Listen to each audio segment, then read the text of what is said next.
Hi, I'm Kristen and I'm a pregnancy coach who works with mamas all over the world, helping you let go of anxiety and overwhelm so that you can enjoy your pregnancy, prepare for a sacred birth, and give your baby the beautiful beginning that you're dreaming of.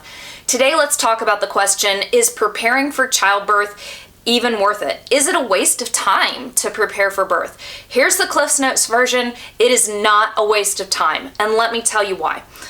Understanding the mechanics of birth, you're thinking, I already know what happens, Kristen. There's 3 stages of labor. Your cervix opens to 10 centimeters. Then they tell you to push while you're counting to 10. Okay, I know what happens, and then it's natural, right? But the truth is that it's a lot more than that. Giving birth is much more than just the mechanics of labor. In fact, that is a gross oversimplification of what birth is, and it's important, it's helpful. When I talk to clients, I talk to her about, okay, during the first stage of labor, here's what you might do, and during the second stage, here's what you might do, and during the third stage of labor, here's what you might do, right? Those things can be important, but that's not the only thing. That's not the sum total of birth. So you want to know what's going on, and you want to be ready to handle what's going on. And that's where the crux of prepared childbirth comes in. Because when you prepare for birth, you don't only understand intellectually what's going to happen, you also understand how to handle it when it happens. Because knowing, okay, I'm going to feel contractions and they're going to open my cervix to 10 centimeters and then I'm going to push is way different than actually experiencing that sensation. Even knowing something like, okay, at the end of the first stage of labor, there is going to be this transition, right? Where things are going to be tough, and that's what happens. That's a gross oversimplification of that stage, and that's often the times that moms find to be the most intense and the most challenging. So what you want is skills that can help you work through the intensity that is transition. And prepared childbirth makes sure that you have those skills. You may learn a wide variety of skills and only use a few of them, but since labor and birth can always bring an element of the unexpected, it makes a lot of sense to take the time to be prepared, and then you pull out the skill that really helps you during your birthing time. Having those on board is absolutely invaluable. Now, moms who are informed that head knowledge and prepared generally do better during their birthing time. This is especially critical if you want to have a natural birth at the hospital. The truth is a lot of hospital staff are skeptical of natural birth because they have moms come in with these fancy, pretty birth plans with all these lovely icons and say, I want to have a natural birth, blah, blah, blah, blah, blah. And then a short time later, those moms are hollering and screaming and uncomfortable, and all the nurse wants to do is help you feel better. And the doctor's like, okay, well, we have to get this mom to be calm. And I'm not saying that women shouldn't be able to scream during their birth, because I had a 10-pound, 10-ounce baby, and I can guarantee when he was being born, I did a little bit of that mama bear roar. But having said that, if they can see that you're totally losing it, they want to help you. In fact, they feel compelled to help you.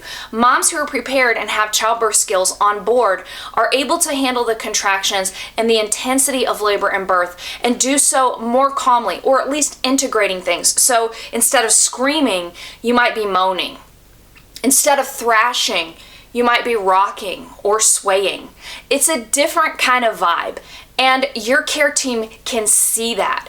And what they do when they see you handling the intensity of it using your birth skills is they step back, they respect you, and they give you the space to work. And sometimes they can become amazing cheerleaders. I had a client named Amber whose nurse became her greatest cheerleader. And when she had made it through most of her labor, it was a struggle. It was a difficult labor for her. She was at the end very close, and she was like, I just can't do this anymore. And her nurse was like, you totally can. You are rocking this. And you know what? She ended up having that beautiful natural birth because her nurse was her cheerleader, because she had dealt with it, and then when it got the most intense, that nurse was committed to helping her too. And that's the beautiful thing. They will respect you. So when you are prepared, when you know what to expect, it's going to be sounds and movements and techniques that actually help you, rather than those things that are signing that you're out of control. And if you do lose control for a minute, like Amber did, it's okay. You can get back in control because you've got skills and techniques to use when those things happen. When I work with clients, I talk to you about, okay, exactly what to do if it feels intense for a minute. Some labors and births, it never does, and others, it can be more challenging, and that's okay. So those are ways that it helps you. Another thing that moms worry about is, am I jinxing myself or setting myself up for disappointment if I spend too much time thinking about a natural birth or wanting a natural birth or preparing for a natural birth? And you're not. What generally makes moms feel disappointed and frustrated with themselves or with what happened is when they feel like they're powerless, or when they feel like they're out of control, either because they feel like they lost control or they feel like somebody took control away from them. So when you're using your skills during your birthing time, you know that you're in control. And even if you feel like for a moment that you can't do it, like Amber did, or like I did during my birth with my first, when I told my midwife, I can't do this anymore. She looked at me and told me, Kristen, you are doing it. And that gave me what I needed to keep going. So it may be something like that nurse's encouragement, or my midwife's encouragement, or your husband or partner suggesting a skill. But those things can really help you get back in control. Those skills help you feel in control, so you don't feel like I'm losing control, I can't handle this. You have those things on board. And then if something really and truly arises, because labor and birth are unexpected, and sometimes unexpected things occur. There are times when true complications happen, or when something really and truly needs to shift. And when you've done your preparation and your homework, and you understand how to advocate for yourself and your baby, then even if you need to have the briefest of discussions because something's come up and you need to change your birth plans, you generally feel respected and heard.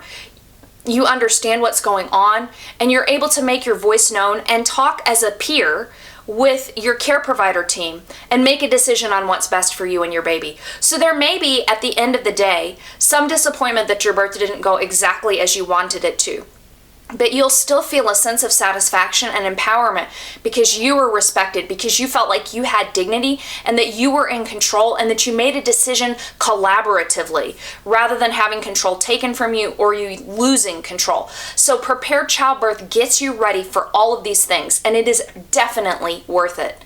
Like I said, I work with mamas all over the world as a pregnancy coach, helping you to feel great during pregnancy and stay low risk, which helps prevent complications during pregnancy and birth, and also helping you prepare for this beautiful, sacred, natural birth. We walk through everything that you need to prepare for the birth experience that you want, so that it's most likely and so that you're informed in case something really does come up. I would love to support you in that and talk to you about how I customize plans and make that happen for you. Head over to birthbabylife.com/beautiful, and I will talk with you about how I can help you have a beautiful beginning for your baby.